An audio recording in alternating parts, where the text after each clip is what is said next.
नमस्कार दोस्तों, जय श्री कृष्ण। आप सभी का हार्दिक स्वागत है हमारे चैनल पे। आज हम बात करेंगे भगवद गीता के सबसे महत्वपूर्ण और अंतिम अध्याय 18 मोक्ष संन्यास योग की। ये अध्याय गीता का सार है, जीवन का निचोड़ है और इसमें छिपे हैं हमारे जीवन के सबसे गहरे उद्देश्य, धर्म, अर्थ, काम और मोक्ष की सिद्धि के सूत्र। आइए इस दिव्य ज्ञान में डुबकी लगाते हैं और समझते हैं कि भगवान श्री कृष्ण अर्जुन को और हमारे माध्यम से हमें क्या अंतिम संदेश दे रहे हैं। अध्याय 18 का सार, मोक्ष संन्यास योग। श्री कृष्ण कहते हैं, सर्वधर्मान् परित्यज्य मामेकं शरणं व्रज, अहम त्वा सर्व पापेभ्यो मोक्षयिष्यामि मा शुचः। यह गीता का सबसे ऊंचा शिखर है। सभी धर्मों को छोड़कर केवल मेरी शरण में आ जा, मैं तुम्हें सभी पापों से मुक्त कर दूंगा। डर मत। यहां सर्वधर्मान् परित्यज्य का मतलब कर्मों का त्याग नहीं, बल्कि फल की इच्छा और अहंकार का त्याग है। यही जीवन का परम उद्देश्य है, ईश्वर में पूर्ण समर्पण। मुख्य विषय और जीवन के उद्देश्य। संन्यास और त्याग की सच्ची परिभाषा, श्लोक 1 से 12। संन्यास का मतलब भिक्षु बनना नहीं, बल्कि कर्मफल की आसक्ति छोड़ना है। जो व्यक्ति मैं करता हूं ये अहंकार छोड़ देता है, वही सच्चा सन्यासी है। जीवन का पहला उद्देश्य, अहंकार का विसर्जन। 3 प्रकार के त्याग, श्लोक 7 से 9। तामसी त्याग, कष्ट के डर से कर्म छोड़ना।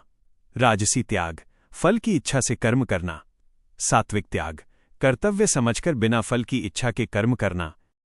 जीवन का उद्देश्य है सात्विक त्याग अपनाकर निष्काम कर्मयोग में स्थित होना। ज्ञान, कर्म, कर्ता और बुद्धि के भेद, श्लोक 18 से 40।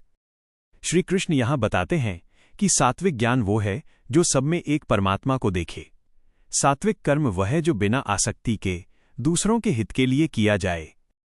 जीवन का उद्देश्य, सात्विक जीवन जीना, जहां हर कार्य परमात्मा को अर्पण हो। स्वभाव से उत्पन्न स्वधर्म, श्लोक 41 से 48। ब्राह्मण, क्षत्रिय, वैश्य, शूद्र ये वर्ण, गुण और कर्म के अनुसार हैं, जन्म से नहीं।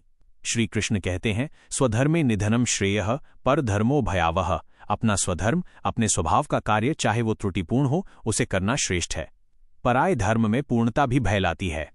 जीवन का सबसे बड़ा उद्देश्य, अपने स्वधर्म को पहचानो और उसे पूरी निष्ठा से निभाओ। कर्मयोग का चरम रहस्य, श्लोक 49 से 55।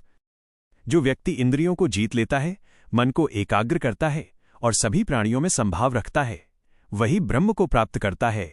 फिर भक्ति से परमात्मा को जानता है, जानकर तुरंत उसमें प्रवेश करता है। सर्वोत्तम शरणागति, श्लोक 56 से 66।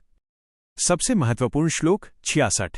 सभी धर्मों का त्याग करके केवल मेरी शरण में आ जा। यहां धर्म का मतलब है अपने किए हुए पुण्य, तप, यज्ञ, दान, व्रत, सबका अहंकार सब छोड़ दो, केवल कृष्ण की शरण में आ जाओ। यह जीवन का परम लक्ष्य है, पूर्ण समर्पण। गीता का अंतिम संदेश, श्लोक 67 से 78। श्री कृष्ण कहते हैं, यह गूढ़ ज्ञान केवल भक्त को ही देना जो मुझमें आसक्त हो। जो इस रहस्यमय उपदेश को भक्तों में बांटेगा वो मुझे ही प्राप्त होगा। संजय कहते हैं, यत्र योगेश्वरः कृष्णो यत्र पार्थो धनुर्धरः तत्र श्रीर्विजयो भूतिर्ध्रुवा नीतिर्मतिर्मम। जहां कृष्ण और अर्जुन जैसे निष्काम कर्मयोगी हैं, वहां लक्ष्मी, विजय, समृद्धि और नीति सदा बनी रहती है। जीवन के 4 पुरुषार्थ इस अध्याय में कैसे पूरे होते हैं। धर्मः, स्वधर्म पालन और सात्विक जीवन। अर्थ, निष्काम कर्म से स्वाभाविक समृद्धि। काम, इंद्रिय जैसे शुद्ध भोग।